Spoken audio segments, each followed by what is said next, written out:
Salut chers amis, rapidement on va faire un petit décryptage de quelques minutes, on va être très rapide. Bon, je crois que vous avez tous suivi le discours d'Emmanuel Macron, président de la République de France, qui vit une crise sociale en France. Et donc il s'est mis à rassurer ses citoyens. Lors d'un discours, on peut dire de 13 minutes, discours bien réfléchi. Bon, ce que nous voulons parler ici, c'est que,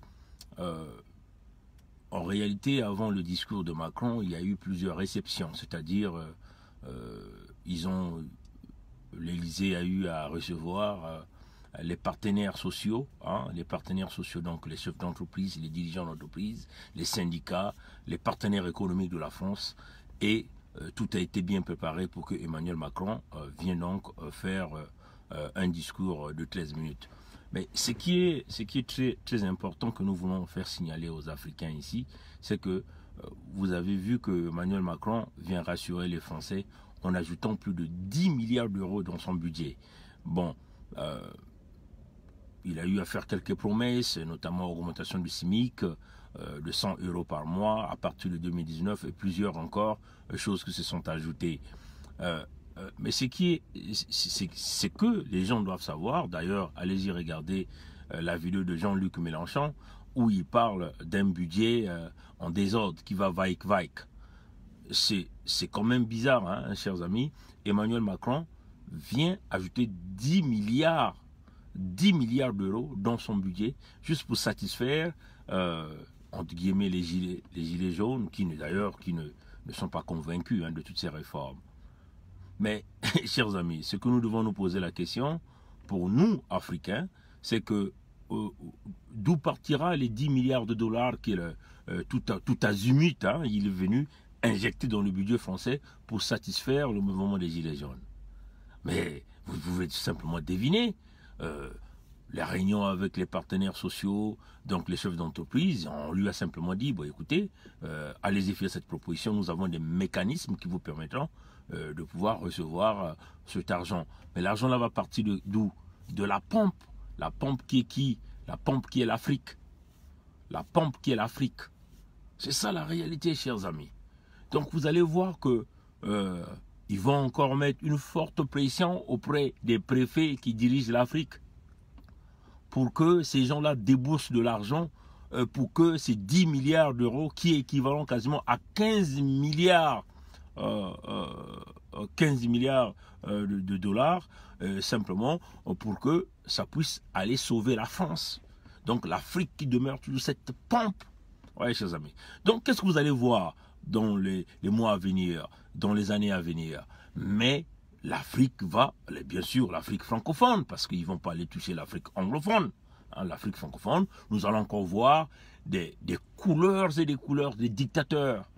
Des couleurs des dictateurs avec des répressions énormes dans le pays d'Afrique noire francophone. Et vous allez encore voir quoi? Le pillage à outrance. Et ça sera maintenant le pillage aux yeux de tout le monde. Vous verrez l'armée française partout dans ce pays-là, en train de piller parce que la France aura besoin de pouvoir chercher 10 milliards de dollars et 10 milliards d'euros pour réinjecter dans son budget le plus rapidement que possible. Donc vous allez voir que les gens comme des Sassou, c'est des donateurs d'office. Et qui diront à Emmanuel Macron, tant que tu nous garantis le pouvoir, tu garantis le pouvoir à ma famille, mais nous serons là pour vous aider. C'est ça la réalité. Alors c'est maintenant ou jamais que vous comprenez que les 10 milliards que la France venait d'injecter pour essayer d'atténuer la crise sociale en France, c'est encore de plus en plus aller piocher dans la caisse qui est l'Afrique. Donc encore cette pompe qu'on va commencer à... on va augmenter la puissance, on peut dire le débit, on va même ajouter plusieurs pompes pour continuer à augmenter le débit d'aspiration et même de refoulement des pompes. Oui, chers amis. Donc c'est cela la réalité. Vous allez vous retrouver avec une Afrique noire francophone avec beaucoup de crises. Vous allez voir que la répression va quadrupler. Vous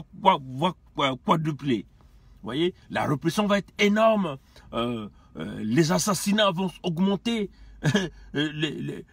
ne parlez même plus de la dictature parce que ça serait des élections complètement fraudées. Bien sûr, vous verrez l'arbitre, en fait, la France qui sera là pour appuyer tous ces gens-là. Alors, c'est maintenant ou jamais, hein, chers amis africains, chers jeunes africains, que vous vous mettez debout, haut et fort, avec énergie, braver ces forces de résistance des dictateurs pour les déboulonner de pouvoir. Si vous ne le faites pas, ça va être dur. Ça va être comme Kongdi-Tadi, comme on dit chez nous à Dole City. Ouais, ça va être Kongdi-Tadi pour vous. Ça va être difficile. Surtout pour nous du Congo-Brazzaville. Par tous les moyens, nous devons lutter pour déboulonner Sassou. Maintenant ou jamais, parce qu'il faut le dire que Sassou demeure le partenaire numéro 1 qui va sur tous les fronts pour accompagner les présidents français. Il ne dira jamais non. Si Macron lui dit, ajoute encore 5 milliards d'euros, et il va le faire sans hésitation. Et il a déjà certainement, il a déjà même proposé pour dire qu'on vous soutient. Alors, militaires congolais, réveillez-vous. Les gens qui sont autour de Sassou là, il faut vous dire que Sassou a un plan. Vous voyez que c'est une proposition que la France va aimer. Déjà lui-même, il va s'engager déjà à faire cette proposition à la France pour dire, vous nous garantissez le pouvoir, nous allons vous aider dans le paiement de vos agents de 10 milliards d'euros, parce qu'il faut le dire que dans le projet de la taxation du système, système de France, plus de 80 milliards de dollars partent dans les paradis fiscaux, qui est simplement volé à la caisse de l'État français. Donc vous voyez que ce ne sont pas les impôts des contribuables français qu'on va aller toucher, mais bien sûr que ces fonds-là vont parvenir d'Afrique noire, francophone, les pays des couillons, des bêtes, où ces noirs-là sont incapables de s'exprimer, sont incapables de se lever convenablement. Vous voyez, chers amis, c'est ça la réalité. Donc, allez-y encore, lire, faites vos recherches, vous allez vous rendre compte que Emmanuel Macron ne va rien perdre. Les entreprises que les gilets jaunes voulaient que les entreprises contribuent un peu plus, ne vont rien donner parce que tout va être centralisé dans la caisse de l'État. Et cette caisse de l'État, mais où est-ce que l'État va trouver de l'argent? Mais bien sûr, il faut aller puiser l'argent en Afrique. La caisse qui est l'Afrique. Le pillage qui est, les minerais qui est gratuitement donné à la France. C'est ça la réalité. Alors, jeunes Africains, Bolamouka, Beno Vumbuka Bampangi, ya Vincent, Bolamouka Baninga Nangai. Si vous ne vous réveillez pas, c'est l'hécatombe. Et cette jeunesse-là, continuez de boire vos ngok bières, continuez de vous boire vos primus, vos gin tonic, continuez de boire, comment déjà on appelle, vos turbo king, oui, continuez de danser, il n'y a pas d'avenir pour vous, on vous le dit, si vous ne prenez pas en réalité la conscience, vous ne bravez pas la peur pour affronter les criminels qui ont pris le Congo en otage ou l'Afrique noire francophone en otage, ça sera la difficulté pendant des siècles et des siècles. Et tous les enfants que vous êtes en train de pondre de gauche à droite, mais vous êtes seulement en train d'envoyer des enfants dans la gueule de loup, vous faites des enfants et des enfants qui n'auront pas d'avenir. C'est cela la réalité. Que Dieu nous garde, Dieu nous bénisse. Merci, au revoir. Partagez cette vidéo s'il vous plaît, chers amis.